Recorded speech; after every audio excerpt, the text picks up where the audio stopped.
আমরা আগের অধ্যায়গুলোতে যা যা শিখেছিলাম সেগুলো সবগুলোই আমরা এখানে আবার আলোচনা করব এবং মনে করার চেষ্টা করব। তাহলে প্রথমে এই অধ্যায়ে রয়েছে যোগ করি। আমরা কিছু যোগের সমস্যা হাতে কলমে করার চেষ্টা করি। তাহলে আমরা দেখতে পাচ্ছি পাশাপাশি যোগ দেওয়া রয়েছে। আমরা যোগের সুবিধার জন্য উপরে নিচে সাজিয়ে তারপর যোগ করতে পারি। তাহলে আমরা 15 সাথে 24 যোগ করব। আমরা উপরে নিচে সাজিয়ে লিখলাম 15 যোগ 24। এখন আমাদের নিশ্চয়ই যোগের নিয়ম মনে আছে। আমরা কি করব, প্রথমে একক স্থানের অঙ্কগুলো যোগ করব, তারপর এই দশক স্থানের অঙ্কগুলো আমরা যোগ করব। তাহলে একক স্থানে কোন কোন অঙ্ক রয়েছে? 5 এবং 4। তাহলে প্রথমে আমরা 5 এবং 4 যোগ করব। আমরা কি করতে পারি? হাতে যোগ করতে পারি, অর্থাৎ হাতের এই দাগগুলোতে প্রথমে 5 গুণে নিব। 1 2 3 4 5। তারপরে এই অঙ্কটি যোগ করব, অর্থাৎ 4 ঘর পর্যন্ত গুনব। 1 2 3 4। তাহলে এতটুকু পর্যন্ত কত হলো? 1 2 3 4 5 6 7 8 9। অর্থাৎ আমরা দেখতে পাচ্ছি কি 5 এবং 4 যোগ করলে হচ্ছে 9। অথবা আমরা কি করতে পারি, দশক স্থানীয় অঙ্কগুলো হচ্ছে কি 1 2, একের সাথে 2 যোগ করতে হবে। আমরা এই একটাকে আর হাতে নিব না, আমরা একটা মুখে বলবো, একের পর থেকে 2 ঘর হাতে গুনবো, অর্থাৎ 2 3। আমরা এই 2 এর জন্য 2 ঘর গুনলাম, তাহলে আমরা কত পাচ্ছি? একের সাথে 2 যোগ করলে পাচ্ছি 3। তাহলে আমরা দুই ভাবে হাতে করতে পারি। আমরা দোনোটা পদ্ধতি এখানে দেখিয়ে দিলাম। এখন আমরা 2 নাম্বার যোগটা করি। 54 সাথে আমরা 31 যোগ করব। তাহলে আমরা অঙ্কগুলো সাজিয়ে লিখলাম। একক স্থানের নিচে একক স্থানীয় অঙ্ক, দশক স্থানের নিচে দশক স্থানীয় অঙ্ক। আমরা এখানে সংক্ষিপ্তভাবে দেখিয়ে দিচ্ছি, কিন্তু যোগ সম্পর্কিত যে অধ্যায়টি রয়েছে সেখানে আমরা বিস্তারিতভাবে যোগের নিয়ম কানুন বলেছি, কিভাবে যোগ করতে হবে হাতে কলমে দেখিয়ে দিয়েছি। তাহলে 4-এর সাথে 1 যোগ করলে কত হয়? আমরা 4টা মুখে মুখে বলি 4। এরপর 4-এর পর 1 ঘর হাতে গুনি, অর্থাৎ 4-এর পর এই 1-এর জন্য 1 ঘর গুনলাম, কত হয়? 5। 4-এর পরে 1 মানে 5। তাহলে আমরা 4 আর 1 যোগ করে পাচ্ছি 5। 5-এর সাথে 3 যোগ করলে কত হয়? 3 ঘর গুনবো হাতে, 6 7 8। তাহলে পাচ্ছি 8 85। এখন আমরা এই সমস্যাটা সমাধান করি। শূন্যের সাথে 97 যোগ করতে হবে। তাহলে আমরা শূন্য লিখলাম। 97 কিভাবে লিখবো? এটা একক স্থানীয় অঙ্ক, এখানে কোনো দশক স্থানীয় অঙ্ক নেই। তাহলে 97 একক স্থানীয় অঙ্ক কোনটি? 7। তাহলে আমরা একক স্থানীয় নিচে একক স্থানীয় অঙ্ক লিখলাম। আর 9 হচ্ছে কি দশক স্থানীয় অঙ্ক, তাই আমরা এটা এখানে লিখলাম, অর্থাৎ 9-এর উপরে কিছু নেই, যোগ চিহ্ন দিলাম। এখন আমরা যোগ করব। তাহলে কোনো সংখ্যার সাথে আমরা যদি 0 যোগ করি তাহলে কি হয়? সেই সংখ্যাটিই হয়। তাহলে 7-এর সাথে 0 যোগ করলে কি হবে? 7 হবে। 9 আমরা এখানে বসিয়ে দিব, কেননা 9-এর সাথে যোগ করার জন্য এখানে কোনো দশক স্থানীয় অঙ্ক নেই, কিছু না থাকা মানে কি 0। তাহলে 9-এর সাথে 0 যোগ করলে 9 হয়।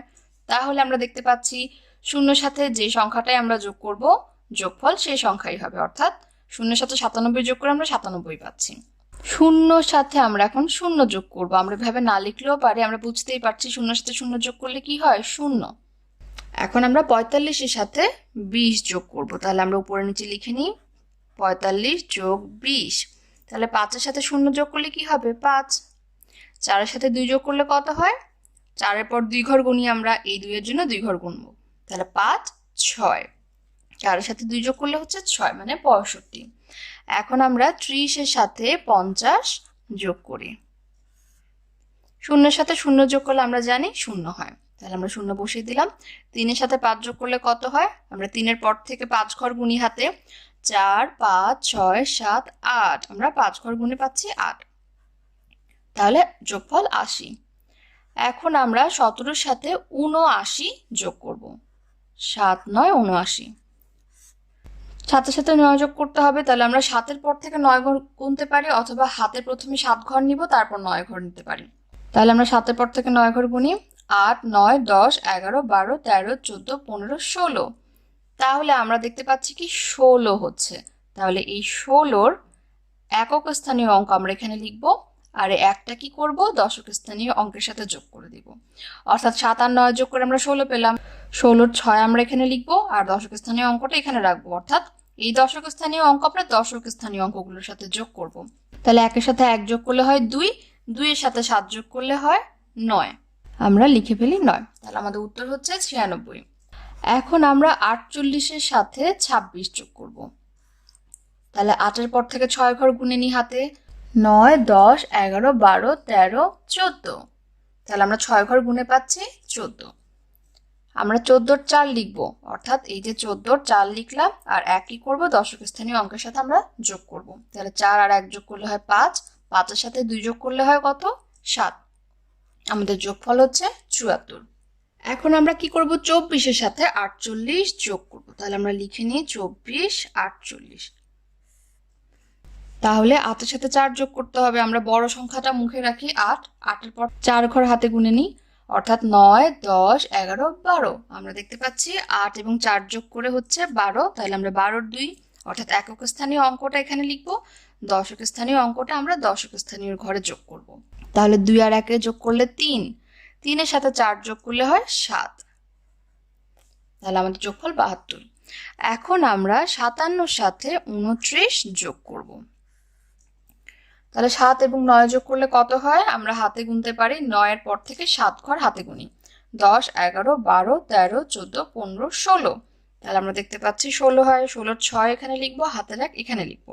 5 আর 1 যোগ করলে হয় 6, 6-এর সাথে 2 যোগ করলে হয় 8। আমাদের যোগফল 86। এখন আমরা 28-এর সাথে 42 যোগ করবো। আমরা লক্ষ্য রাখবো যাতে একক স্থানীয় অঙ্কের নিচে একক স্থানীয় অঙ্ক থাকে, দশক স্থানীয় অঙ্কের নিচে দশক স্থানীয় অঙ্ক থাকে। তাহলে 8-এর সাথে 2 যোগ করলে হয় 10। আমরা 10-এর 0 লিখবো, হাতে থাকে 1, এই 1টা আমরা দশক স্থানীয় অঙ্কের সাথে যোগ করব। 2 আর 1 3, 3-এর সাথে 4 যোগ করলে কত হয়, 7। আমরা এগুলো আস্তে ধীরে হাতে গুনে গুনে হিসাব করে নিব। 33-এর সাথে আমরা এখন 57 যোগ করব। 7-এর সাথে 3 যোগ করলে কত হয়, 8, 9, 10। আমরা 7-এর পর 3 ঘর গুনে পাচ্ছি 10। তাহলে 10-এর 0 লিখবো, হাতে থাকে 1, সে একটা আমরা এখানে যোগ করব। 3 আর 1 4, 4-এর সাথে 5 যোগ করলে কত হয়, 9। তাহলে আমাদের যোগফল 90। আমাদের যোগের পর্ব শেষ। এখন আমরা কি করব, বিয়োগ করব। বিয়োগ অধ্যায়ে বিয়োগ সম্পর্কে আমরা বিস্তারিত আলোচনা করেছি, ডিজিটাল কন্টেন্ট ও হাতে কলমে দেখিয়ে দিয়েছি।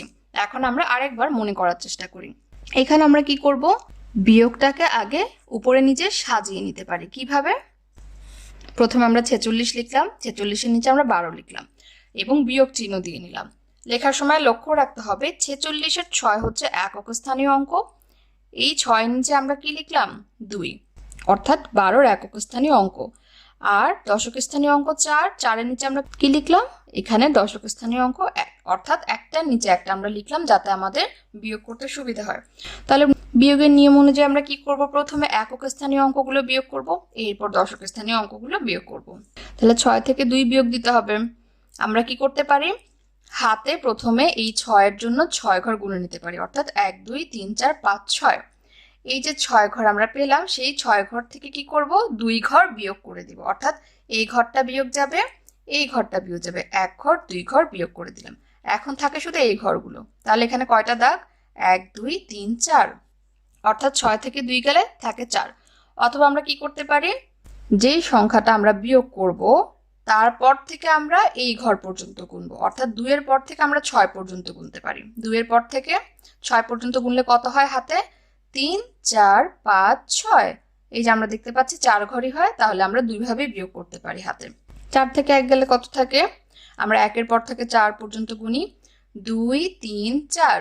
আমাদের হাতে কয় ঘর গুনলাম, 3 ঘর গুনলাম, অর্থাৎ 4 থেকে 1 বিয়োগ গেলে 3। আমাদের বিয়োগফল হচ্ছে 34।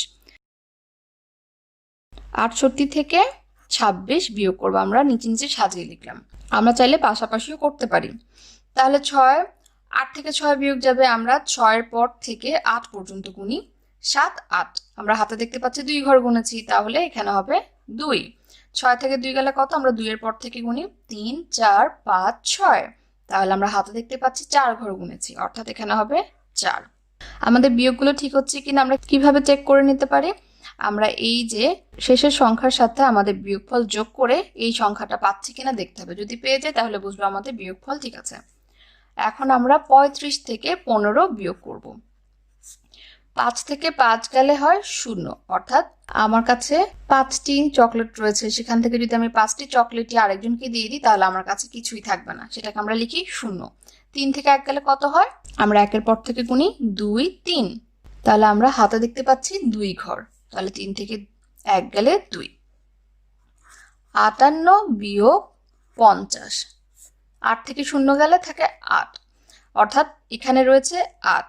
8 থেকে 0 বিয়োগ মানে হচ্ছে বিয়োগ দেওয়ার জন্য এখানে কিছুই নেই, তাহলে আমরা যদি কিছুই বিয়োগ না দিই সেই সংখ্যাটাই থেকে যাবে।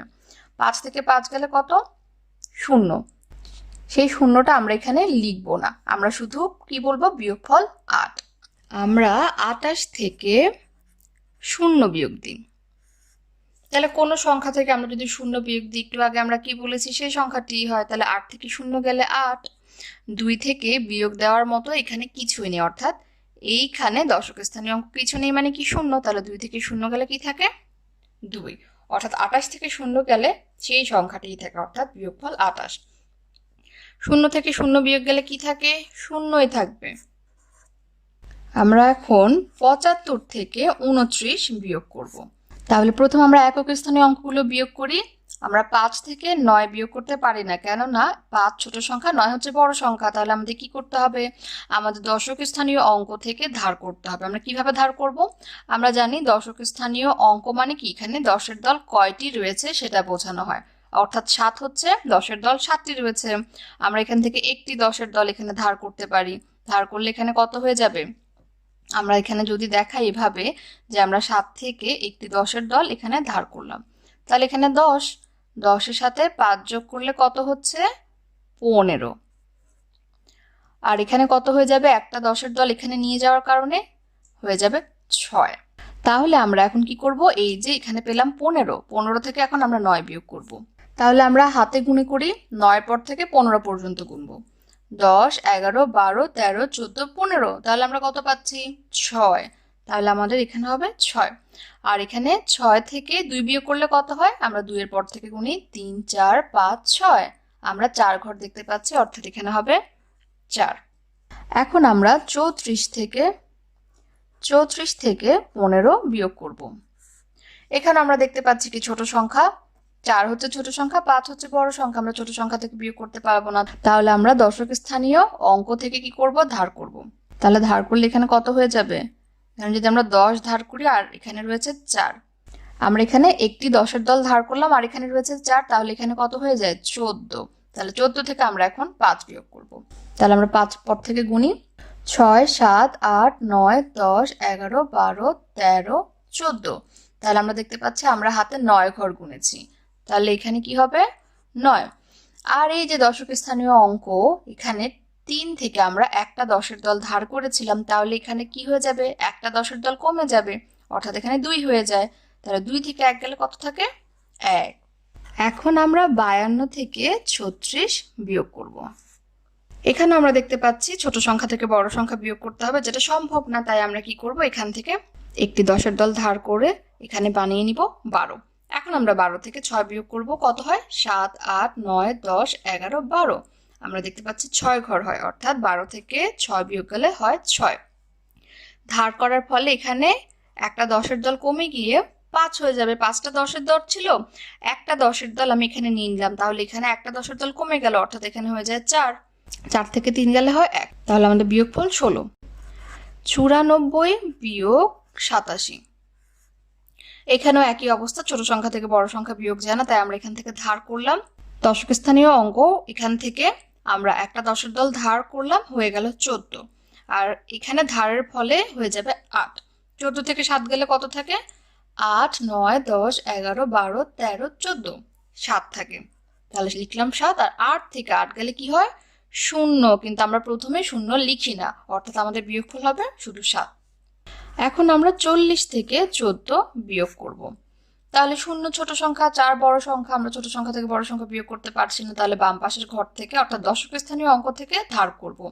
তাহলে 4টা 10-এর দল রয়েছে, একটা 10-এর দল নিলে 10-এর দল এই যে একটা নিয়ে নিলাম, এখানে হয়ে গেল 10। তাহলে 10 থেকে 4 গেলে কত? 5, 6, 7, 8, 9, 10, আমরা 6 ঘর দেখতে পাচ্ছি, অর্থাৎ 6। আর এখানে একটা দল নিয়ে নিয়েছি 10-এর, তাহলে এখানে কত হবে? 3। 3 থেকে 1 গেলে হয় 2, অর্থাৎ আমাদের বিয়োগফল 26। এখন আমরা 63 থেকে 56 বিয়োগ করব। এখানেও হচ্ছে 3 ছোট 6 বড়, তাহলে আমাদের বাম পাশের ঘর থেকে অর্থাৎ দশক স্থানীয় অঙ্ক থেকে আমাদের ধার করতে হবে। আমরা একটা 10-এর দল ধার করে এখানে লিখলাম 10, তাহলে 10 আর 3 মিলে হয় 13। আমরা এখন 13 থেকে 6 বিয়োগ করব। 7, 8, 9, 10, 11, 12, 13। আমরা দেখতে পাচ্ছি আমরা হাতে 7 ঘর গুনেছি, অর্থাৎ আমাদের এখানে হবে 7। আর ধারের ফলে এখানে কত হয়ে গেল? 5। যেহেতু আমরা একটা 10-এর দল এখানে নিয়েছি, তাই এখানে 10-এর দল কমে হয়ে গেল 5। 5 থেকে 5 গেলে হয় 0, আমরা প্রথমে 0 লিখব না, অর্থাৎ আমাদের বিয়োগফল হচ্ছে 7। এখন আমরা গুণ করব। গুণ সম্পর্কিত যে অধ্যায়টি রয়েছে সেখানে আমরা গুণ সম্পর্কে বিস্তারিতভাবে আলোচনা করেছি। এখন আমরা সেই নিয়ম অনুযায়ী কিছু সমস্যার সমাধান করি। তাহলে প্রথমে কি রয়েছে? 2 গুণ 4। আমাদের যদি 2 বা 4-এর নামটা মনে থাকে, আমরা এই সমস্যাটি সমাধান করতে পারবো। আমরা কি জানি? 2 4 গুণে 8 বা 4 দুগুণে 8। অথবা আমরা কি জানি? যদি আমরা উপরে নিচে গুণ করতে চাই, 2 লিখবো, 2 এর নিচে 4 লিখবো, এখানে গুণ চিহ্ন দিব, তারপর কি হয়? 4 দুগুণে 8। অর্থাৎ আমরা এভাবেও করতে পারি, কিন্তু যেগুলো ছোট ছোট গুণ সেগুলো আমরা নামতার মাধ্যমে এইভাবে লিখে ফেলতে পারি। আমরা 3-এর নামতা পারি, 3 তিরিকে কি হয়? 9, অথবা 3 3 গুণে 9। 4-এর নামতাও পারি, 4 5 কি হয়? 20, 4 6 24, 5 7 35, 8 9 72, অথবা 8 9 গুণে 72, 3 9 27, 8 1 8, 6 10 কি হয়? 60। আমরা 10-এর নামটাই জানি, 6 10 60। অথবা আমরা যদি এটা উপরে নিচে করে দেখাই, আমরা প্রথমে কি লিখলাম? 10 লিখলাম, যেখানে দুটি অঙ্ক রয়েছে, একক স্থানীয় অঙ্ক, দশক স্থানীয় অঙ্ক। এখানে কি রয়েছে? একক স্থানীয় অঙ্ক। তাহলে আমরা এটা কিসের নিচে লিখবো? এই যে একক স্থানীয় অঙ্কের নিচে একক স্থানীয় অঙ্ক লিখলাম, এখানে আমরা গুণ চিহ্ন দিলাম। এখন গুণের নিয়ম অনুযায়ী আমরা কি জানি? প্রথমে এইভাবে উপরে নিচে গুণ করতে হয়, তারপরে এইভাবে কোণাকুণি গুণ করতে হয়। অর্থাৎ প্রথমে আমরা একক স্থানীয় অঙ্কগুলো গুণ করব। 6 সাথে 0 গুণ করলে কত হয়? 0। আমরা জানি কোনো সংখ্যার সাথে 0 গুণ করলে 0 হয়। তাহলে আমাদের একক স্থানীয় অঙ্কগুলো গুণ করা শেষ। এখন আমরা কি করব? এই একক স্থানীয় অঙ্ক 6-এর সাথে দশক স্থানীয় অঙ্ক গুণ করব, অর্থাৎ এইভাবে কোণাকুণি। প্রথমে করলাম উপরে নিচে, তারপরে করছি আমরা 6-এর সাথে 1, অর্থাৎ কোণাকুণি। তাহলে 6 1 6। তাহলে আমরা আবার নিয়মটা মনে করে নিলাম। আমরা এইভাবেও করতে পারি, অথবা নামটার সাহায্যে সরাসরি 7 লিখতে পারি। 7-এর নামটা আমাদের মনে আছে, 6 7 42। আমরা একটু আগেই বলেছিলাম যে 0 দিয়ে যদি আমরা কোনো সংখ্যাকে গুণ করি তাহলে গুণফল কি হয়? 0 হয়। 7 9 63। তাহলে আমরা গুণ করে ফেললাম। এখন আমরা ভাগ করি। ভাগের অধ্যায়ে আমরা ভাগ সম্পর্কে বিস্তারিত আলোচনা করেছি। যদি আমরা এখান থেকে না বুঝি, আমরা ওই অধ্যায়টা দেখে নিতে পারি। তাহলে এখানে কি দেওয়া রয়েছে? 6কে 2 দিয়ে ভাগ করতে হবে। আমরা এটা কিভাবে লিখতে পারি? এই 6কে আমরা এখানে লিখব, আর 2 দিয়ে ভাগ করব, তাই আমরা 2কে কোথায় লিখব? এইভাবে লিখব। তাহলে এখানে 6 হচ্ছে কি? ভাজ্য, আর 2 হচ্ছে কি? ভাজক। তাহলে আমরা বুঝতে পারছি যাকে আমরা ভাগ করব সে হচ্ছে ভাজ্য, আর যেই সংখ্যাটা দিয়ে ভাগ করব, অর্থাৎ যাকে দিয়ে আমরা ভাগ করব সে হচ্ছে ভাজক। তাহলে আমরা এখন 2 দিয়ে 6কে ভাগ করব। ভাগ করার নিয়ম কি? আমরা 2 এর নামটা পড়ব। 2 এর নামটা পড়ে আমরা এমন একটা সংখ্যা এখানে লিখতে হবে যেটা 6-এর সমান অথবা 6 থেকে ছোট। আমরা এই সংখ্যার থেকে বড় সংখ্যা লিখতে পারবো না। তাহলে আমরা 2 এর নামটা পড়ি। 2 1 2, 2 দুগুণে 4, 3 দুগুণে 6। তাহলে এই যে গুণ করে আমরা 3 পেলাম, অর্থাৎ 3 দিয়ে 2কে গুণ করলাম, সেটা আমরা লিখবো এখানে। আর গুণফলটা কোথায় লিখবো? এই যে 3 দুগুণে 6। অর্থাৎ আমরা কি করলাম? যে 2 এর সাথে 3কে গুণ করলাম, গুণফল কত হচ্ছে? 6। তাহলে এই 3টা আমরা লিখলাম এই ডান পাশে, আর 6টা কোথায় লিখলাম? যেটা গুণ করে পেলাম গুণফল, সেটা লিখলাম এখানে। এখন আমাদের কাজ কি? 6 থেকে 6কে বিয়োগ করতে হবে। 6 থেকে 6 গেলে থাকে বিয়োগফল 0। তাহলে এই যে আমরা এখানে 3 পাচ্ছি, সেটাই হচ্ছে আমাদের ভাগফল। অর্থাৎ এটা ভাজ্য, এটা ভাজক, আর এখানে যেটা পাবো ডান পাশে সেটা হচ্ছে কি? আমাদের ভাগফল।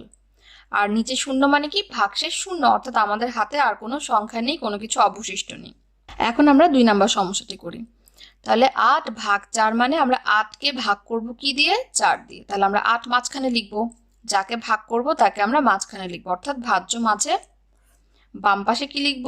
যাকে দিয়ে ভাগ করব, অর্থাৎ 4, ভাজক। 4-এর নামটা পড়ি। 4 1 4, 4 দুগুণে 8। তাহলে 4 দুগুণে 8। 8 থেকে 8 গেলে কত? বিয়োগ করলে আমরা পাচ্ছি 0। তাহলে এখানে ভাগফল হচ্ছে 2 ভাগশেষ 0। এখন আমরা কি করব, 12কে ভাগ করব 3 দিয়ে, অর্থাৎ 12 ভাগ 3। ভাজক লিখলাম, ভাজ্য লিখলাম। তাহলে আমরা এখন 3-এর নামটা পড়ব। 3 4 12। তাহলে 3কে 4 দিয়ে গুণ করলে আমরা পেয়ে যাই 12। তাহলে 12 থেকে 12 বিয়োগ করলে থাকে 0। এখন আমরা কি করব, 15কে ভাগ করব 5 দিয়ে। তাই আমরা 5 কোথায় লিখলাম, বাম পাশে, আর ডান পাশে আমরা ভাগফল বের করব। 3 5 15, 5কে 3 দিয়ে গুণ করলে আমরা পাই 15। 15 থেকে 15 বিয়োগ গেলে থাকে 0, অর্থাৎ আমাদের ভাগফল হচ্ছে 3 ভাগশেষ 0। আমরা এখন 18কে 2 দিয়ে ভাগ করব। তাহলে আমরা 18 লিখবো মাঝখানে, বাম পাশে কি লিখবো, 2। তাহলে 2 এর নামটা পড়ি, 9 2 গুণে 18। তাহলে 9 এর সাথে 2 গুণ করলে আমরা পাচ্ছি 18। 18 থেকে 18 বিয়োগ গেলে থাকে 0। তাহলে আমাদের ভাগফল হচ্ছে 9। আমরা এভাবেও লিখতে পারি যে আমাদের উত্তর 9। এখন আমরা কি করব, 25কে 5 দিয়ে ভাগ করব। 5-এর নামটা পড়ি, 5 5 25, অর্থাৎ 5-এর সাথে 5 গুণ করে আমরা পাচ্ছি 25। তাহলে আমাদের ভাগফল হচ্ছে 5। এখন আমরা 28কে 7 দিয়ে ভাগ করব। 7-এর নামটা পড়ি, 3 7 21, 4 7 28, অর্থাৎ 4 দিয়ে গুণ করলে আমরা পাবো 28। 28 থেকে 28 বিয়োগ করলে 0। তাহলে আমাদের ভাগফল হচ্ছে 4। এখন আমরা 36কে ভাগ করব, কত দিয়ে, 9 দিয়ে। 9 নামটা পড়ি, 4 9 36, অর্থাৎ 4 দিয়ে গুণ করলে আমরা পাচ্ছি 36, বিয়োগফল 0, অর্থাৎ আমাদের ভাগফল হচ্ছে 4। এখন আমরা 49কে 7 দিয়ে ভাগ করব। 7 7 49, তাহলে বিয়োগ গেলে থাকে 0, আমাদের ভাগফল তাহলে 7। এখন আমরা 48কে ভাগ করব কত দিয়ে, 8 দিয়ে। তাহলে আমরা 8-এর নামটা পড়ি, 5 8 40, 6 8 48, তাহলে 6 দিয়ে আমরা 8কে গুণ করলে পাচ্ছি 48, বিয়োগফল 0, আমাদের ভাগফল হচ্ছে 6। 56 আর ভাজক হচ্ছে 7, অর্থাৎ 56কে 7 দিয়ে ভাগ করব। 7-এর নামটা পড়ি, তাহলে 7 8 56, 7কে 8 দিয়ে গুণ করে আমরা পাচ্ছি 56, বিয়োগফল 0, এবং ভাগফল কত, 8।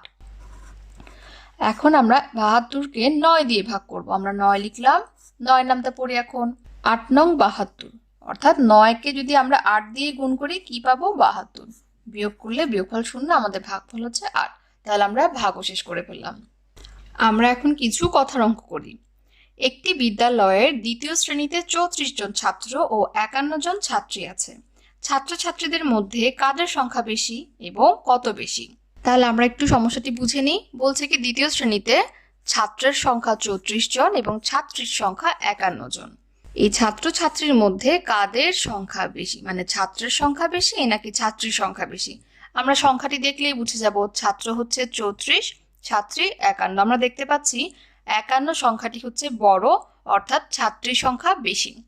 কত বেশি, এই যে কতটুকু বেশি সেটা বের করার জন্য আমাদের কি করতে হবে, আমাদের বেশি সংখ্যা থেকে কম সংখ্যাটি বিয়োগ করে দিতে হবে। আমরা জানি কত বেশি কত কম, কতটুকু পার্থক্য, এই ধরনের শব্দ যদি থাকে আমরা তাহলে কি করি, সেখানে বিয়োগ করি। তাহলে আমরা প্রথমে লিখি যে ছাত্রছাত্রীর মধ্যে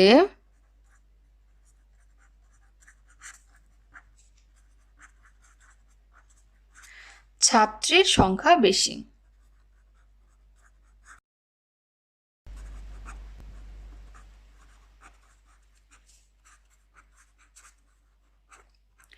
এখন আমরা বের করব কত বেশি। তাহলে আমরা লিখতে পারি বেশি সংখ্যা, তাহলে বেশি সংখ্যা, বা আমরা কি লিখতে পারি, বেশি আছে কি করব, এই যে এটা হচ্ছে বড় সংখ্যা, অর্থাৎ ছাত্রীর সংখ্যা। তাহলে ছাত্রীর সংখ্যাটা লিখব, বড় সংখ্যাটা লিখলাম। এরপর আমরা কি লিখবো, ছাত্রের সংখ্যা 34, ছোট সংখ্যা লিখলাম, বিয়োগ করে দিলাম। কেননা আমরা জানি, একটু আগে বলেছি যে এই ধরনের শব্দ যদি থাকে যে কত বেশি কত কম, সেক্ষেত্রে আমরা কি করব, বড় সংখ্যা থেকে ছোট সংখ্যা বিয়োগ করব। আর এখানে কি লিখব, জন। তাহলে আমরা এখন বিয়োগ করি। আমরা যদি এভাবে বিয়োগ করতে না পারি আমরা কি করব, উপরে নিচে বিয়োগ করে নিব। আমরা এখানে সাজিয়ে লিখলাম উপর নিচে। তাহলে আমরা একক স্থানে অঙ্কগুলো বিয়োগ করি, 1 থেকে 4 বিয়োগ যায় না। তাহলে এখান থেকে 10-এর দল ধার করলে এখানে হয়ে যায় 11। 11 থেকে 4 গেলে কত থাকে, আমরা গুনি, 5 6 7 8 9 10 11। আমরা দেখতে পাচ্ছি 7 ঘর গুনেছি, অর্থাৎ থাকে 7। আর ধার করার ফলে এখানে 1 কমে যায়, অর্থাৎ 4 হয়। 4 থেকে 3 গেলে থাকে 1। তাহলে আমরা দেখতে পাচ্ছি কি বিয়োগফল 17, অর্থাৎ 17 জন। সুতরাং আমরা লিখতে পারি কি 17 জন বেশি রয়েছে। রহিমের 56টি চকলেট আছে। যদি সে একদিনে 8টি চকলেট খায় তবে কতদিনে সে চকলেটগুলো শেষ করবে? তাহলে আমাদেরকে বুঝে নিতে হবে সমস্যাগুলো থেকে যে কোন সমস্যাটি যোগ হবে, কোনটি বিয়োগ হবে, কোনটি গুণ বা কোনটি ভাগ হবে। তাহলে আমরা বুঝার জন্য সমস্যাটি আরেকবার পড়ি। চকলেট আছে কতটি রহিমের কাছে? 56টি। এখন এই 56টি চকলেটই সে একদিনে খেয়ে ফেলে না, সে কি করে? অনেক দিন ধরে খায়। সে একদিনে খায় 8টি চকলেট। এখন এইভাবে একদিনে যদি সে 8টি করে খায় তাহলে সবগুলো চকলেট শেষ করতে তার কতদিন লাগবে সেটা আমাদের বের করতে হবে। তাহলে আমরা কিভাবে বের করতে পারি? আমরা ভাগ করে বের করতে পারি। কেননা সে একদিনে খাচ্ছে 8টি, তাহলে পরের দিন বা 2 দিনে সে আরো 8টি খাচ্ছে, এভাবে 3 দিনে আরো 8টি খাচ্ছে। অর্থাৎ চকলেটগুলো আমরা প্রতিদিন তাকে ভাগ করে দিচ্ছি। প্রথম দিন 8টি, তারপরের দিন 8টি, তারপরের দিন 8টি, এভাবে করে ভাগ করে দিচ্ছি। তাহলে কতগুলো দিন লাগবে সেটা আমরা জানি না। সেটার জন্য আমরা কি করতে পারি? এই যে বস্তু সংখ্যা রয়েছে এখানে, সেই বস্তু সংখ্যাকে আমরা প্রতিদিনে যতটি চকলেট খায় সেই সংখ্যাটা দিয়ে ভাগ করে দিব। তাহলে আমরা পেয়ে যাব যে কতদিন লাগবে। তাহলে আমরা এখানে লিখি যে চকলেট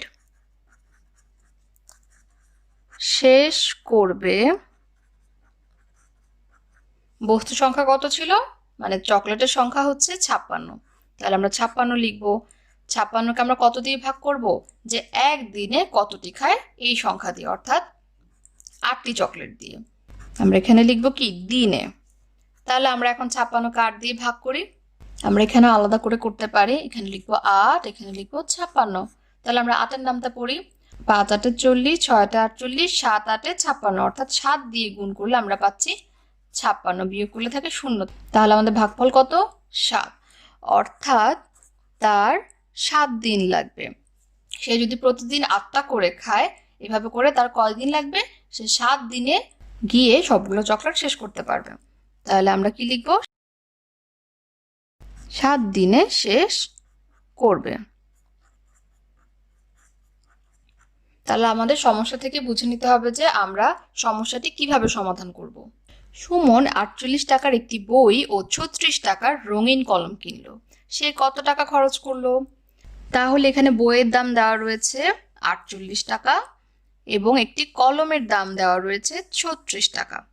এবং সুমন কি করলো? দোকানে গেল, দোকানে গিয়ে একটি কলম কিনলো, একটি বই কিনলো 48 টাকার এবং একটি কলম কিনলো 36 টাকার।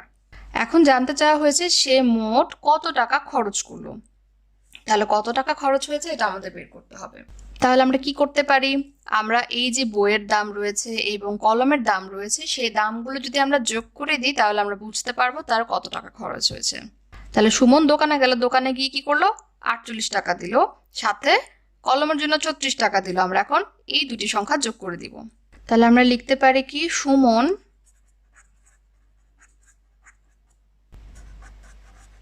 বই কিনলো 48 টাকার। তারপর কি করলো? কলম কিনলো।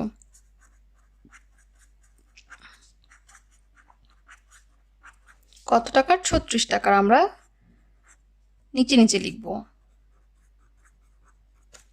তাহলে আমরা এখন যোগ করে দিই। তাই এখানে আমরা যোগ চিহ্ন দিয়ে নিলাম। এখানে লিখব কি সুতরাং খরচ করলো কত টাকা? আমরা উপর নিচে যোগ করি। 8-এর পর থেকে 6 পর্যন্ত গুনি। 9 10 11 12 13 14। তাহলে আমরা দেখতে পাচ্ছি কি 14 হয়। 14-র 4 লিখবো, হাতের 1 দশক স্থানীয় অঙ্কের সাথে যোগ হবে। 4 একে 5, 5-এর সাথে 3 যোগ হবে, অর্থাৎ 6 7 8। তাহলে আমরা দেখতে পাচ্ছি কত হচ্ছে? 84। সুতরাং আমরা লিখবো কি 84 টাকা খরচ করলো। সবিতা একটি বই পড়ছে। যদি সে একদিনে 6 পৃষ্ঠা পড়ে তবে সে 1 সপ্তাহে কত পৃষ্ঠা পড়বে? তাহলে একদিনে কতটুকু পড়ে? 6 পৃষ্ঠা। তাহলে সে এক সপ্তাহে কত পৃষ্ঠা পড়বে আমরা সেটা বের করবো। এক সপ্তাহ মানে কি 7 দিন। তাহলে একদিনে যদি 6 পৃষ্ঠা পড়ে, একদিনে যদি 6 পৃষ্ঠা পড়ে, দ্বিতীয় দিনে কি করবে আরো 6 পৃষ্ঠা পড়বে, তৃতীয় দিনে আরো 6 পৃষ্ঠা পড়বে। এভাবে করে কি হবে 7 দিন পর্যন্ত সে কতটুকু পড়বে আমরা কি করতে পারি সবগুলো এভাবে লিখে প্রথম দিন, দ্বিতীয় দিন, তৃতীয় দিন, চতুর্থ দিন, এভাবে করে সপ্তম দিন পর্যন্ত সবগুলো যোগ করতে পারি। কিন্তু এটা অনেক বড় হয়ে যাবে, এই জন্য আমরা কি করি আমাদের কষ্ট কমানোর জন্য আমরা গুণ করে দিই। তাহলে আমরা প্রথমে লিখতে পারি যে আমরা জানি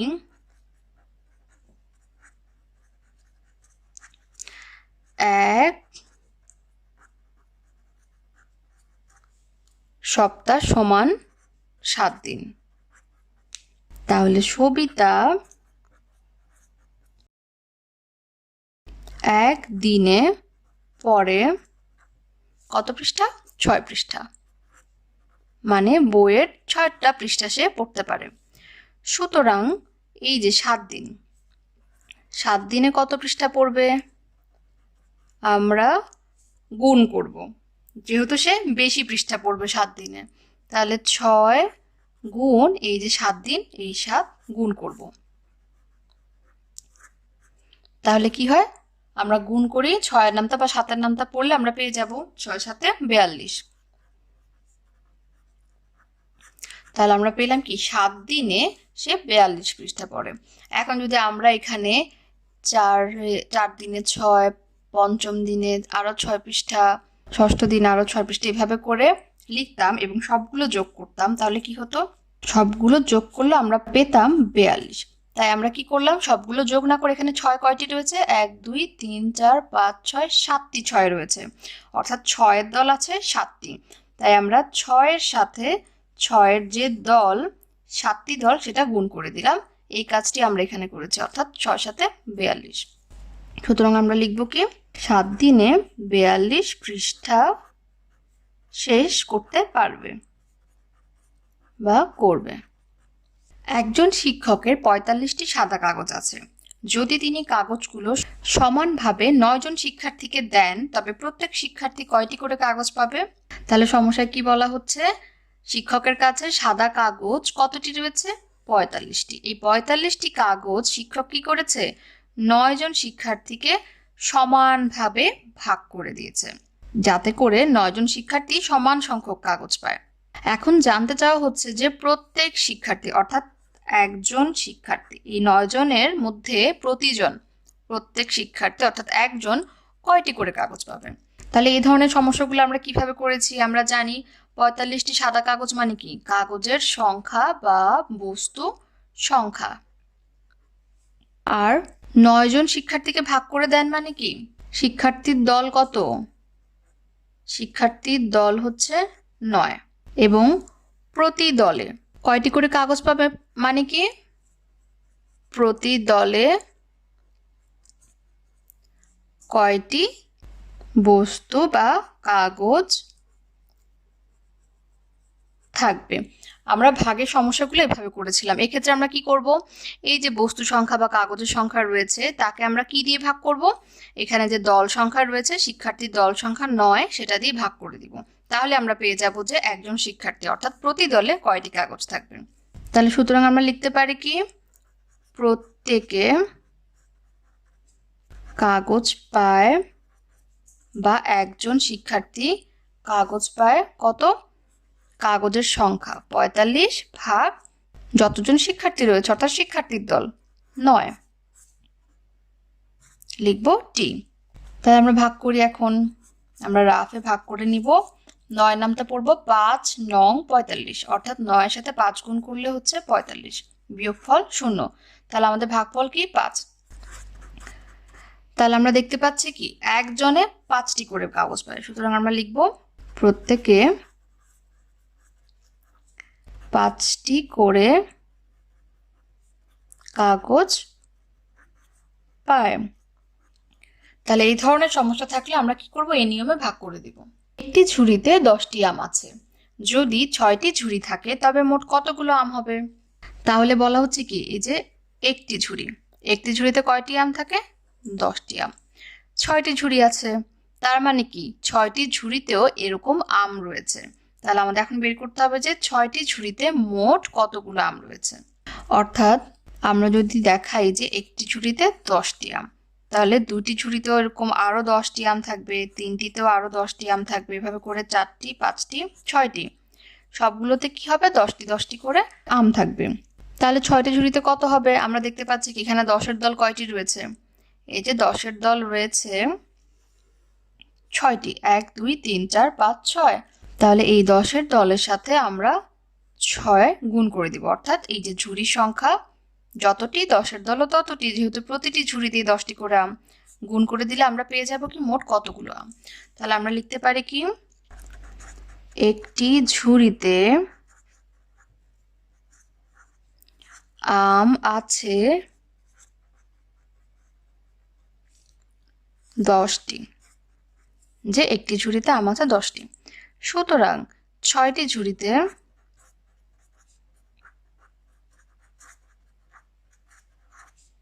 আম আছে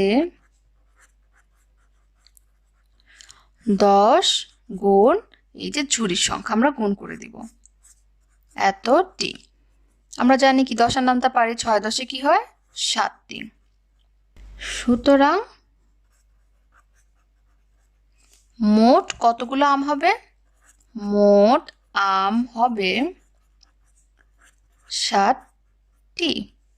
একটি পরিবার লবণে 42 গ্রাম সোমবারে এবং 38 গ্রাম মঙ্গলবারে শেষ করে। ওই পরিবার লবণের কত গ্রাম এই 2 দিনে ব্যবহার করেছে? তাহলে আমরা দেখতে পাচ্ছি কি সোমবার মানে একদিনে ব্যবহার করেছে 42 গ্রাম লবণ, পরের দিন মঙ্গলবার মানে দ্বিতীয় দিনে ব্যবহার করেছে 38 গ্রাম লবণ। এখন আমাদের কাছে জানতে চাওয়া হলো এই 2 দিনে কতটুকু লবণ ব্যবহার করা হয়েছে। তাহলে আমরা কি করব? প্রথম দিনে ব্যবহার করা লবণ এবং দ্বিতীয় দিনে ব্যবহার করা লবণ আমরা যদি যোগ করে দিই তাহলে আমরা পেয়ে যাব যে 2 দিনে কতটুকু লবণ ব্যবহার করা হয়েছে। তাহলে আমরা লিখি সোমবারে লবণ ব্যবহার করেছে 42 গ্রাম, মঙ্গলবারে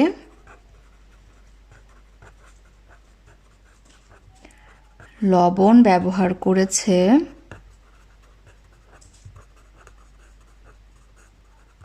কত 38 গ্রাম। তাহলে আমরা নিচে নিচে লিখলাম এককের অঙ্কের নিচে এককের অঙ্ক, দশক স্থানীয় অঙ্কের নিচে দশক স্থানীয় অঙ্ক। আমরা এখন যোগ করে দিব, তাই আমরা এখানে যোগ চিহ্ন দিয়ে নিলাম। সুতরাং 2 দিনে ব্যবহার করেছে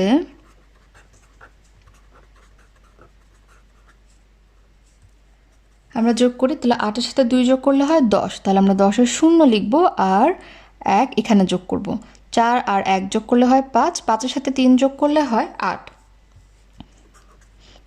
তাহলে আমরা দেখতে পাচ্ছি সোমবার এবং মঙ্গলবার অর্থাৎ 2 দিনে ব্যবহার করেছে 80 গ্রাম লবণ। সুতরাং 80 গ্রাম লবণ ব্যবহার করা হয়েছে বা ব্যবহৃত হয়েছে। এখানে 80 গ্রামটা কি লবণের পরিমাণ। নাসিমা 85 টাকার বই কিনল। সে দোকানদারকে একটি 50 টাকার নোট ও 2টি 20 টাকার নোট দিল। সে কত টাকা ফেরত পেল? তাহলে আমরা দেখতে পাচ্ছি কি বই কেনার জন্য নাসিমা 85 টাকা দোকানদারকে দিল, অর্থাৎ 85 টাকা সে দিয়ে দিল। এখন 85 টাকা কিভাবে দিয়েছে? 85 টাকার নোট তো হয় না। তাহলে 85 টাকা বানানোর জন্য সে কি করলো? দোকানদারকে 50 টাকার একটি নোট দিল, সাথে কি করলো 20 টাকার 2টি নোট দিল। তাহলে 50 টাকা এবং 20 টাকার 2টি নোট মিলিয়ে কত হয় সেটা আমাদেরকে বের করতে হবে। প্রশ্ন জানতে চাওয়া হয়েছে যে সে কত ফেরত পেল, অর্থাৎ 50 টাকার একটি নোট এবং 20 টাকার 2টি নোট যখন সে দোকানদারকে দিয়ে দিল, দেওয়ার পর দোকানদার তাকে আর কত টাকা ফেরত দিল। তাহলে এটা বের করার জন্য আমাদের কি করতে হবে? প্রথমে সে দোকানদারকে কত টাকা দিয়েছে সেটা বের করতে হবে। কিভাবে বের করব? আমরা লিখতে পারি দোকানদারকে দিল একটি 50 টাকার নোট এবং 2টি 20 টাকার নোট। তাহলে আমাদেরকে বের করতে হবে যে 2টি 20 টাকার নোট দিলে সেখানে কত টাকা হয়। আমরা কি করব, 2টি 20 টাকার নোট যোগ করব অথবা গুণ করব। আমরা পাশে লিখতে পারি কি 2টি 20 টাকার নোট হচ্ছে কি 20 যোগ 20 কত হচ্ছে বা 40। 20-এর সাথে 20 কেন যোগ করলাম, কেননা 20 টাকার নোট 2টি ছিল। অথবা আমরা কি করতে পারি, আমরা 2 গুণ 20ও লিখতে পারি। আমরা জানি যে 20-এর দল এখানে কতটি রয়েছে, 2টি, তাই আমরা 20-এর সাথে দল সংখ্যা গুণ করে দিলাম। কত হয়, 2 দুগুণে 4, 40 টাকা। একই কথা আমরা যে কোনো একভাবে করতে পারি। তাহলে আমরা কি লিখতে পারি, সুতরাং দোকানদারকে দিল মোট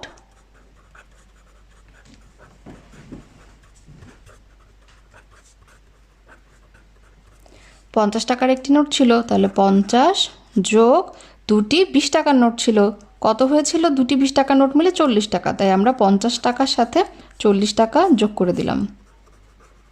তাহলে আমরা এখন পেয়ে যাব দোকানদারকে কত টাকা আসলে নাসিমা দিয়েছিল।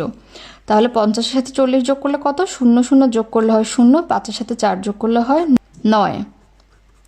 তাহলে আমরা দেখলাম নাসিমা দোকানদারকে 90 টাকা দিল, কিন্তু বইয়ের দাম কত ছিল, 85 টাকা।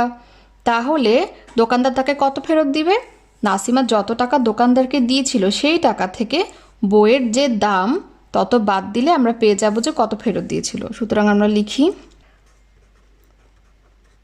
দোকানদার ফেরত দিল, এই যে নাসিমা যে টাকা দিয়েছিল 90 টাকা বিয়োগ বইয়ের দাম 85 টাকা। আমরা এখন বিয়োগ করে দিই, 0 থেকে 5 বিয়োগ যায় না, তাই কি করতে হয়, 9 থেকে একটি 10-এর দল ধার করতে হয়, তাহলে এখানে হয়ে যাবে 10, 10 থেকে 5 বিয়োগ গেলে থাকে 5, আর এখানে ধার করার ফলে হয়ে যায় 8, 8 থেকে 8 গেলে কি হয় 0, 0 আমরা প্রথমে লিখি না। তাহলে আমরা দেখতে পাচ্ছি দোকানদার ফেরত দিয়েছে 5 টাকা। আমরা এটা এক লাইনে করেছি, এক লাইনে না করলে আমরা কি করতে পারি, আমরা এখানে আবার লিখব নাসিমা দোকানদারকে দিল 90 টাকা, তার নিচে কি লিখব, বইয়ের দাম ছিল 85 টাকা, সুতরাং দোকানদার ফেরত দিল 90 বিয়োগ 85 সমান 5 টাকা। সুতরাং 5 টাকা ফেরত দিল। 2/1 রং করা চিত্রগুলোর চারিদিকে গোল করি। 2/1 এটা কি, এটা একটা ভগ্নাংশ। আমরা ভগ্নাংশ অধ্যায়ে এই সম্পর্কে বিস্তারিতভাবে বলেছি। আমরা এখানে কি দেখতে পাচ্ছি, কিছু চিত্র দেখতে পাচ্ছি, বিভিন্ন ধরনের আকার দেখতে পাচ্ছি, 4 কোণা আকৃতি, গোলাকৃতি, 3 কোণা আকৃতি।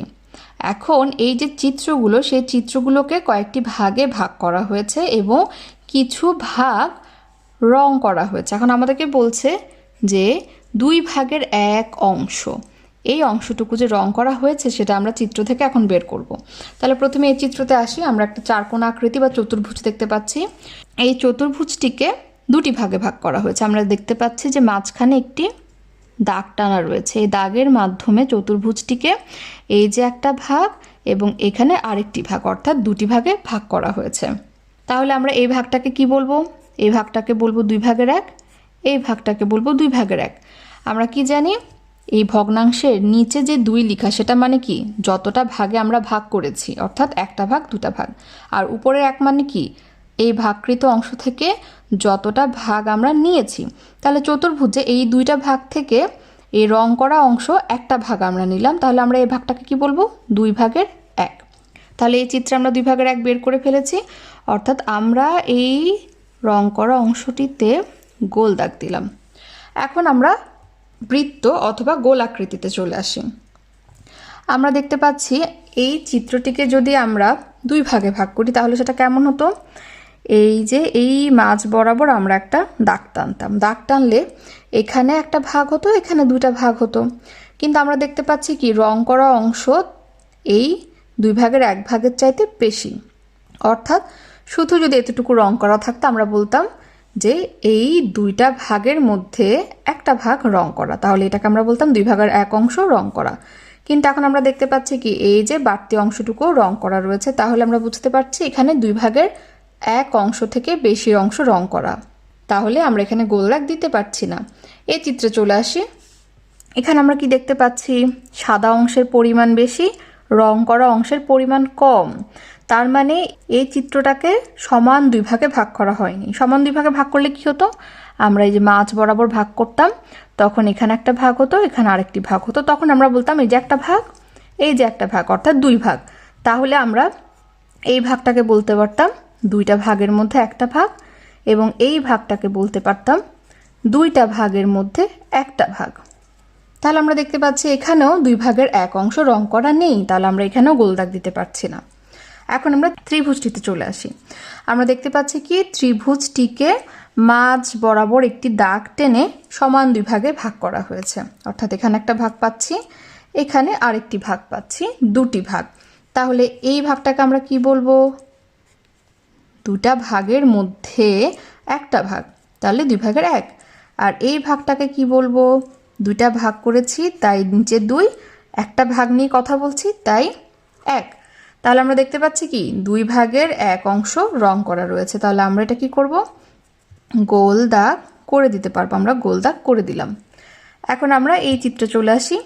এখানে আমরা দেখতে পাচ্ছি কি চিত্রটিকে অনেকগুলো ভাগে ভাগ করা হয়েছে। আমরা চোখের দেখায় দেখতে পাচ্ছি কি সাদা অংশের পরিমাণ এবং রং করা অংশের পরিমাণ মনে হচ্ছে একই, অর্থাৎ মনে হচ্ছে অর্ধেক অংশ রং করা, অর্ধেক অংশ খালি।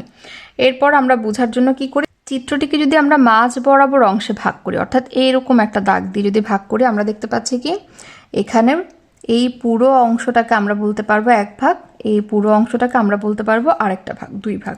এই ভাগগুলোর কথা আমরা এখন চিন্তা না করি। তাহলে এই পুরো অংশটাকে আমরা কি বলবো? দুটা ভাগ করেছি তাই দুই ভাগের এক ভাগ। আর এখানে এই পুরো রং করা অংশটাকে কি বলবো? দুইটা ভাগ তাই নিচে দুই। কয়টা ভাগ নিয়ে কথা বলছে এখন? রং করা অংশ এক ভাগ, তাহলে এখানে বলবো দুই ভাগের এক ভাগ। তাহলে আমরা দেখতে পাচ্ছি আমরা যদি এই দাগটা নিয়ে চিন্তা করি, অর্থাৎ পুরো চিত্রটাকে যদি এই বরাবর ভাগ করি, তাহলে এখানেও দুই ভাগের এক ভাগ হয়। এই অংশটাকে আমরা দুই ভাগের এক বা অর্ধেক বলবো, তাহলে অর্ধেক অংশ রং করা রয়েছে। তাহলে আমরা এটা গোল দাগ দিতে পারবো। তাহলে আমরা এখানে চিত্রগুলোর মধ্যে দুই ভাগের এক অংশ অথবা অর্ধেক রং করা অংশগুলো বের করে ফেললাম। এখন আমাদেরকে বলছে 4 ভাগের 1 অংশ রং করা চিত্রগুলোর চারিদিকে গোল করি। তাহলে আমরা এতক্ষণ করেছিলাম অর্ধেক অংশ বা 2 ভাগের 1 অংশ, আর এখন আমরা করব 4 ভাগের 1 অংশ অথবা 1/4। তাহলে অনেকগুলো আমরা চিত্র দেখতে পাচ্ছি। প্রথম চিত্রটি একটি ত্রিভুজের। এই ত্রিভুজটিকে কয়টি ভাগে ভাগ করা হয়েছে? একটা, দুইটা, তিনটা, চারটা, 4টি ভাগে ভাগ করা হয়েছে। আমরা নাম্বার দিয়ে দিই 1, 2, 3, 4। তাহলে আমরা দেখতে পাচ্ছি 4টি ভাগে ভাগ করা হয়েছে। তাহলে আমরা ভগ্নাংশ আকারে লিখলে নিচে কি লিখব? 4। আর এখানে রং করা অংশ রয়েছে কতটি? একটি। তাহলে আমরা কি লিখব? এই অংশটাকে 4 ভাগের 1 অংশ। তাহলে আমরা দেখতে পাচ্ছি এই চিত্রে এই অংশটা অর্থাৎ 4 ভাগের 1 অংশ রং করা। তাহলে আমরা এটা কি করব? গোল দাগ দিতে পারবো। এখানে একটি চিত্র দেখতে পাচ্ছি। এখানে এই চিত্রটিকে কয় ভাগে ভাগ করা হয়েছে? একটা, দুইটা, তিনটা, চারটা। 4টা ভাগে ভাগ করা হয়েছে। তাহলে ভগ্নাংশ আকারে লিখতে গেলে আমরা নিচে কি লিখব? 4। আর রং করা অংশ কয়টি? শুধুমাত্র একটি অংশ রং করা। তাহলে আমরা এখানে কি লিখব? 1। তাহলে আমরা দেখতে পাচ্ছি যে 4 ভাগের 1 অংশ কি রং করা রয়েছে। তাহলে আমরা এটাকেও গোল দাগ করে দিব। এখন আমরা এই চিত্রে আসি। এখানেও একই আমরা দেখতে পাচ্ছি কয়টা ভাগে ভাগ করা হয়েছে? 1, 2, 3, 4। এই যে 4টি ভাগে ভাগ করা হয়েছে। তাহলে ভগ্নাংশ আকারে লিখতে গেলে আমরা কি করব? নিচে 4 দিব, আর রং করা অংশ শুধুমাত্র একটা, তাহলে আমরা লিখব 1। তাহলে আমরা দেখতে পাচ্ছি 4 ভাগের 1 অংশ রং করা। তাহলে আমরা এখানেও গোল দাগ দিয়ে দিব। এখানে একটা বৃত্ত বা গোলাকার দেখতে পাচ্ছি। তাহলে এই গোলাকার অংশ আমরা দেখতে পাচ্ছি শুধু একটা অংশ রং করা। এখন এটা আমরা বোঝার জন্য কি করছি? এই যে ভাগ করেছে দাগটি দিয়ে, এই দাগটিকে আমরা বাড়িয়ে দিচ্ছি, এই দাগটিকেও আমরা বাড়িয়ে দিচ্ছি। এখন আমরা খুব ভালোভাবে বুঝতে পারবো যে আসলে এই একটা অংশ কত ভাগের মধ্যে একটা। তাহলে আমরা দেখতে পাচ্ছি 1, 2, 3, 4, 4টি ভাগ করা হয়েছে। 4টি ভাগ, তাই আমরা ভগ্নাংশ আকারে লেখার সময় নিচে লিখব 4। আর রং করা অংশ কয়টি? একটি। তাহলে আমরা এখানে লিখব 1। তাহলে 4 ভাগের 1 অংশ রং করা রয়েছে। এই চিত্রে আমরা কি দেখতে পাচ্ছি? 1, 2, 3, 4, 4টি ভাগে ভাগ করা হয়েছে। দেখতে আঁকাবাঁকা মনে হলেও হতে পারে যে প্রতিটা অংশ সমান, অর্থাৎ এটা সমান এটা, এটা সমান এটা।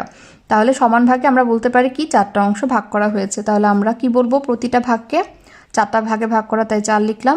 আর রং করা অংশের পরিমাণ কতটুকু, একটা অংশ, তাই আমরা লিখলাম 1।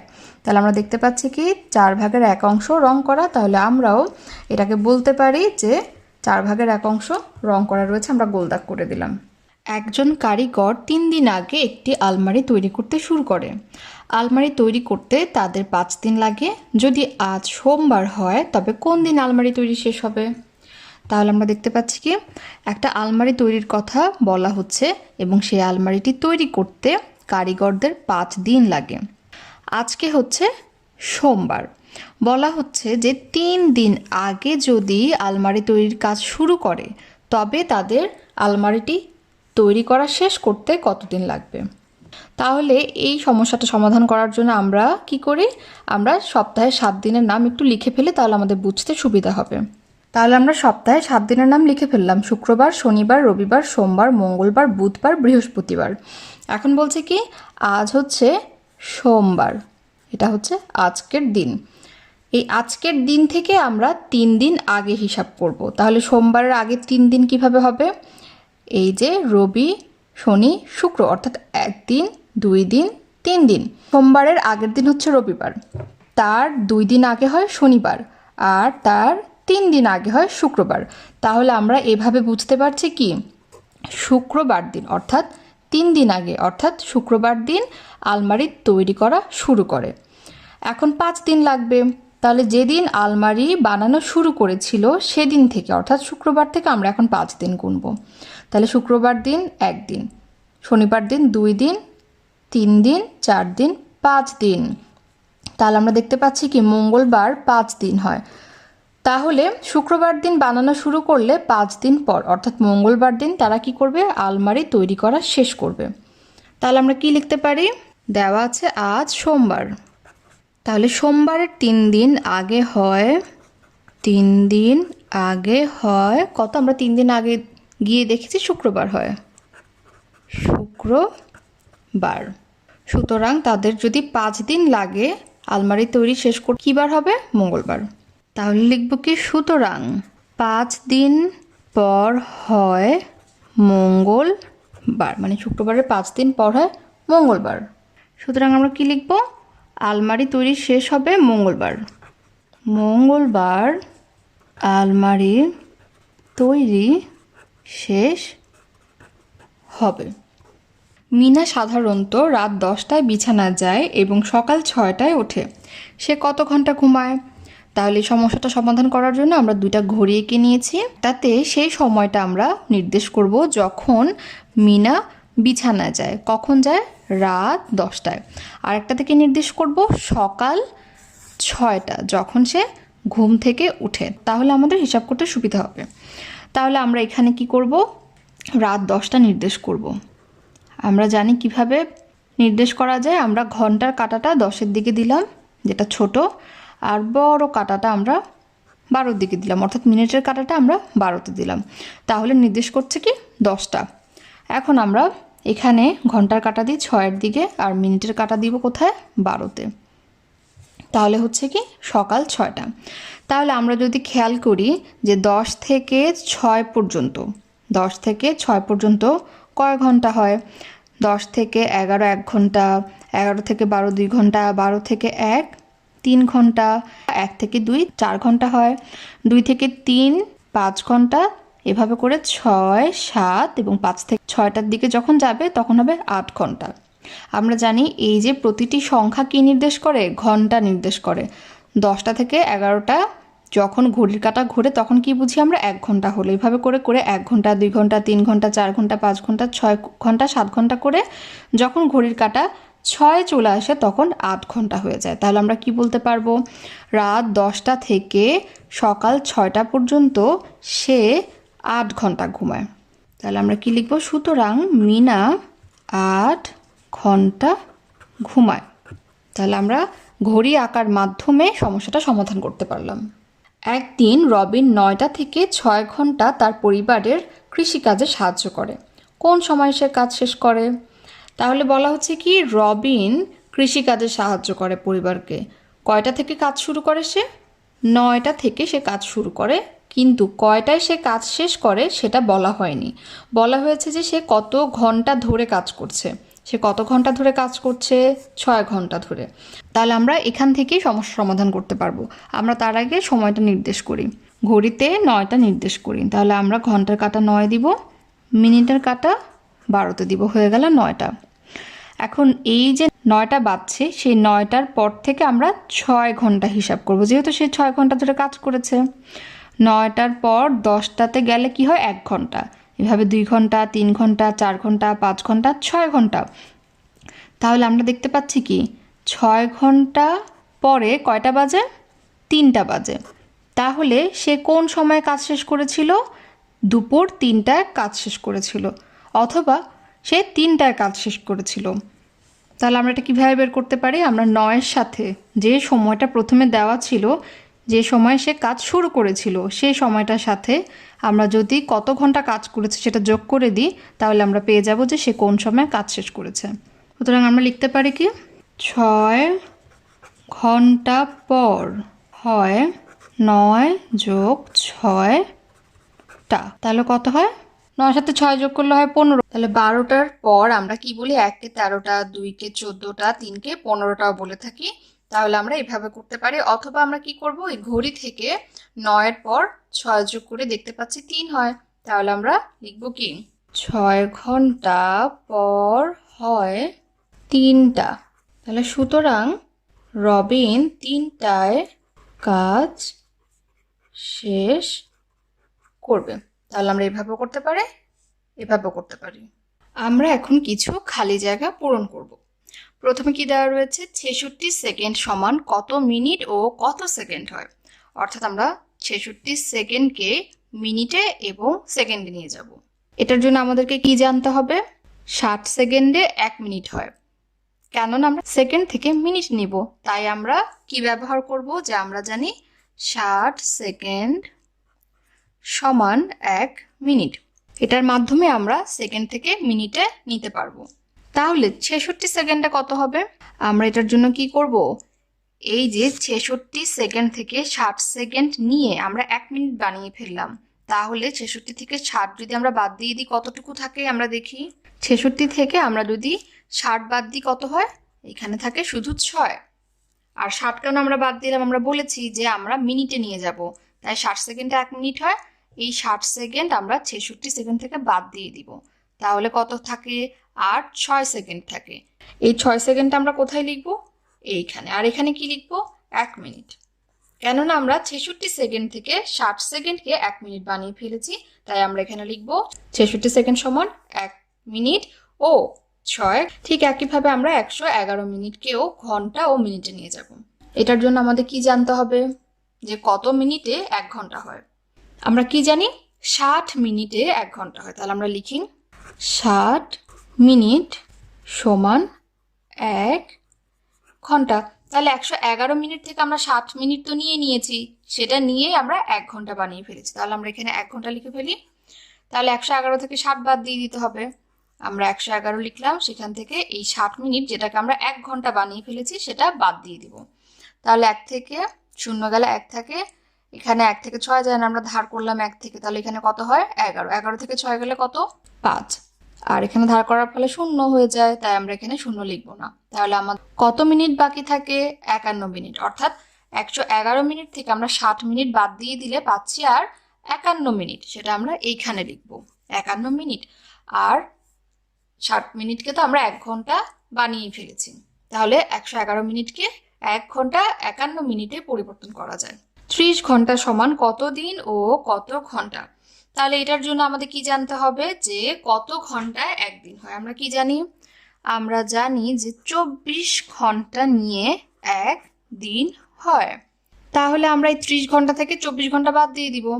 30 ঘন্টা থেকে 24 ঘন্টা বাদ দিয়ে দিচ্ছি। কেন? কেননা আমরা 24 ঘন্টা, এই 30 ঘন্টা থেকে 24 ঘন্টা নিয়ে তো 1 দিন করে ফেলেছি, সেটা আমরা এখানে লিখলাম। বাকি থাকে কত ঘন্টা? তাহলে এখানে কত হয়? 10 থেকে 4 গেলে হয় 6, এখানে ধার করেছিলাম তাই এখানে হয়ে যায় 2, 2 থেকে 2 গেলে 0, তাহলে বাকি থাকে 6 ঘন্টা। এই বাড়তি ঘন্টাটা আমরা এখানে লিখে ফেললাম। তাহলে 30 ঘন্টাকে আমরা কি বানিয়েছি, একদিন 6 ঘন্টা।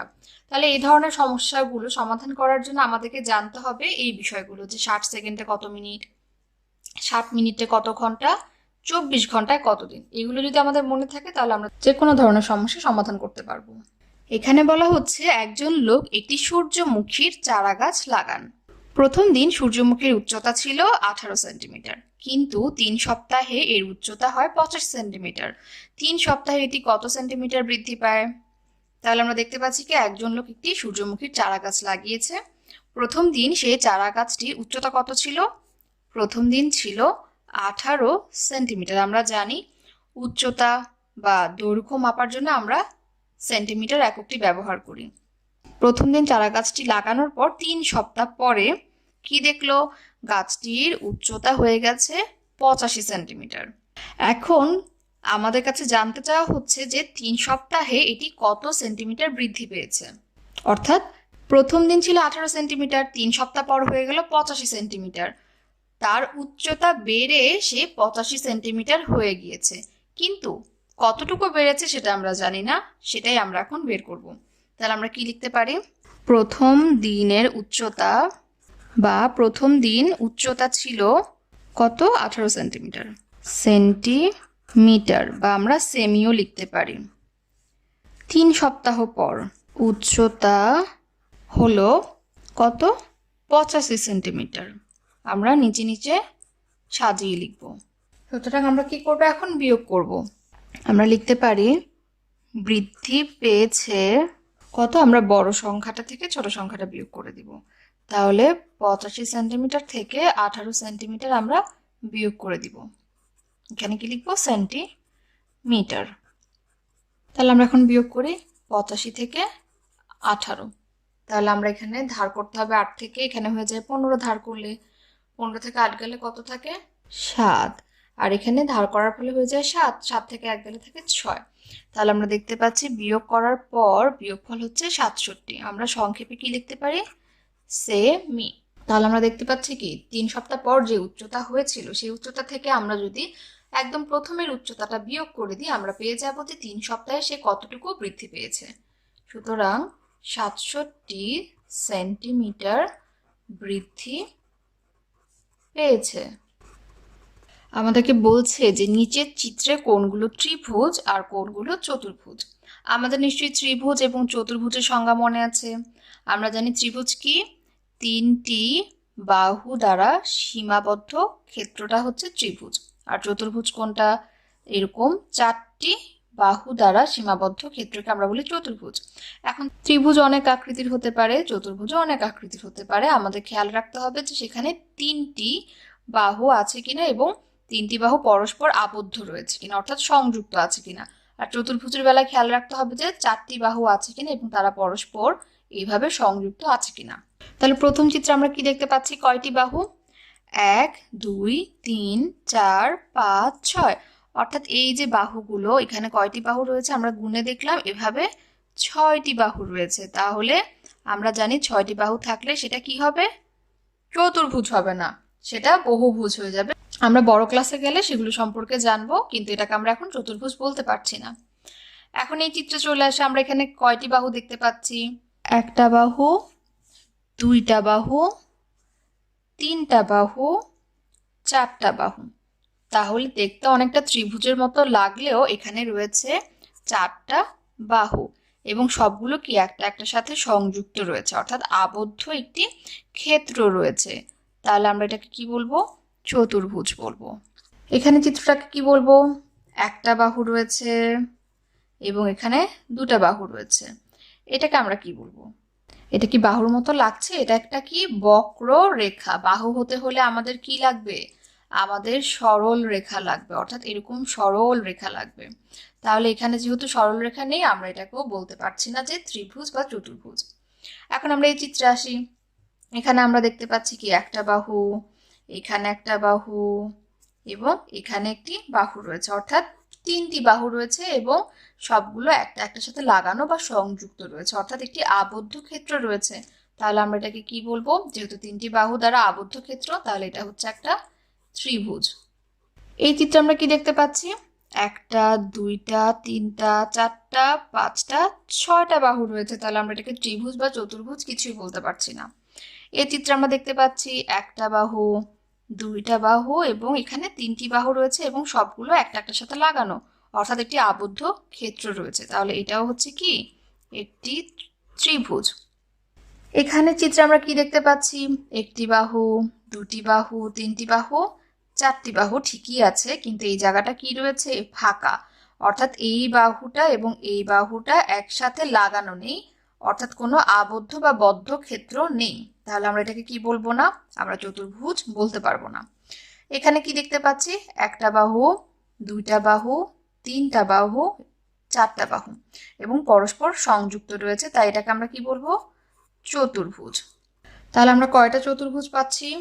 এখানে একটা চতুর্ভুজ, এখানে একটা চতুর্ভুজ এবং ত্রিভুজ এখানে একটা, এখানে একটা, অর্থাৎ দুটা ত্রিভুজ পাচ্ছি, দুটা চতুর্ভুজ পাচ্ছি। বাহু, দুইটা বাহু, তিনটা বাহু, চারটা বাহু এবং পরস্পর সংযুক্ত রয়েছে, তাই এটাকে আমরা কি বলবো? চতুর্ভুজ। তাহলে আমরা কয়টা চতুর্ভুজ পাচ্ছি? এখানে একটা চতুর্ভুজ, এখানে একটা চতুর্ভুজ এবং ত্রিভুজ এখানে একটা, এখানে একটা, অর্থাৎ দুটা ত্রিভুজ পাচ্ছি, দুটা চতুর্ভুজ পাচ্ছি। 90 ডিগ্রি এডুকেশনের ভিডিওগুলো দেখে যদি আপনারা উপকৃত হয়ে থাকেন তাহলে অবশ্যই অন্যদেরকে জানার সুযোগ করে দিবেন। আর আমাদের ভিডিওগুলো অবশ্যই বাণিজ্যিকভাবে ব্যবহার থেকে বিরত থাকবেন। ধন্যবাদ সবাইকে।